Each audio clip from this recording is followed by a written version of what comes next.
Peacemaker's finale aired last Thursday. Although it got a lot of heat online, it also teased so much about the future of the DCU that I can't stop theorizing about it ever since. In this analysis, I'm going to go over the important things in the episode and stick around for two interesting theories that uncovers where the DCU is going. It was an hour-long episode and James Gunn teased that it was the best thing he has ever done. The hype was crazy, but in the end, a lot of people were disappointed. Honestly, I'm one of them. The episode didn't provide any feeling of closure at all. A lot of reveals, some big cliffhangers, and 2 long concert scenes. That's about it. It left a lot to be desired. I don't hate the episode, but I hate that this was the ending of an otherwise amazing series. I'll go over all the reveals in the season, starting small and building up to the biggest ones.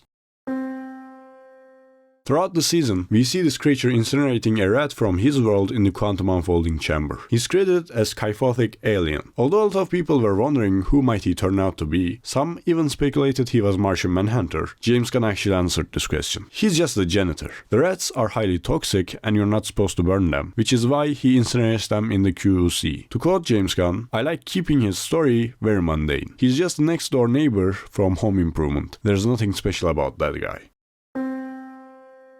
In episode 5, Eagly is revealed to be the Prime Eagle. It explains why he's so strong, why he can understand and somewhat communicate with humans. I doubt this will lead to anywhere in the larger universe, it just feels like a cool in-world reason for why Eagly is special.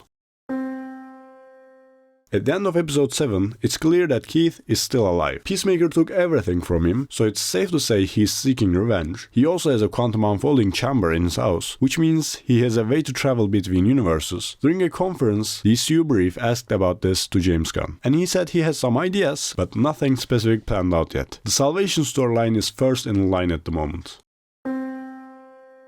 In episode 8, we see 11th Street boys form Checkmate. In the comics, Checkmate was founded by Amanda Waller to hunt and imprison metahumans. But in the DCU, it looks like their role will be the opposite. Adebayo, Harcourt, and Vigilante. I just don't see them working to imprison metahumans. By the way, are we still calling her Adebayo? That was her wife's last name, right? So since they are getting divorced, will Lyoto go back to her mother's last name Waller? Anyway, I'm assuming they'll try to bring justice to this whole situation and potentially save metahumans from Salvation, which is the exact opposite of what Rick Flag is trying to do. Even though Peacemaker came to an end, James Gunn confirmed that we will see these characters again somewhere else. And it makes sense. We have spent so much time with them, and Gunn loves working with this cast. I think we will either get a Checkmate show, or we will see them in Waller. It's also very possible that we will see them in Men of Tomorrow, since Peacemaker Season 2 is closely connected to it.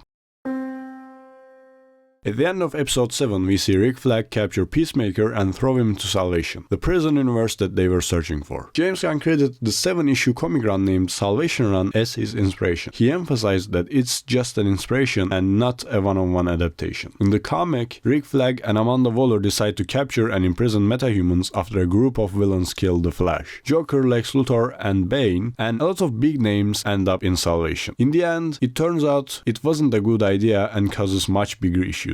I'm fairly certain this is where the DCU is leading at the moment. Our big bad will be the one who is behind Salvation and somehow will make it to our universe. In the comics, it's Darkseid, but James Gunn wouldn't want to reuse the main villain of DCEU in the DCU this early. It's probably Brainiac based on how he teased Men of Tomorrow. Now, this is where the fun begins. You remember this scene, right? I'm not like Superman.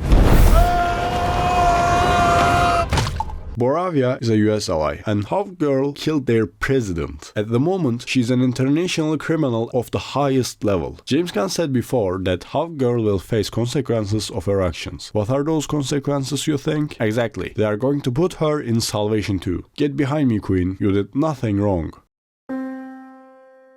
This is what bugged me the most about Finale. What happened to Rick Flag we know. He wasn't a guardian angel, but he was always a level-headed person. In Creature Commandos, he led a team of metahumans. In Superman, he defended Superman, and now he suddenly hates metahumans so much that he is willing to imprison them in another universe. His hate for Peacemaker is understandable, he killed his son, but why metahumans? I get it, in Creature Commandos he witnessed what horrible things metahumans can do. In Superman, he witnessed one of them committing an international crime. All this could have changed his views on metahumans, but this isn't a mere opinion change. This is pure hate. We see him laughing while his team dies in front of him. This isn't normal, but I think I know the reason behind it. You know who else would act like this? Lex Luthor. I'm fairly certain that Rick Flag Sr. is being mind-controlled by Lex Luthor. Yes, you heard it right. Being the second smartest man in the world, it's possible that he would have metahuman-like abilities, and manipulation is one of them. Think about it. All of his crew seems to be sharing his worldview. How does this man find skilled people that think the same? He must be manipulating them, right? Rick Flag thought that he could control Lex for his own goals, but it backfired. He got manipulated so much that he's now acting like Lex Luthor himself. Or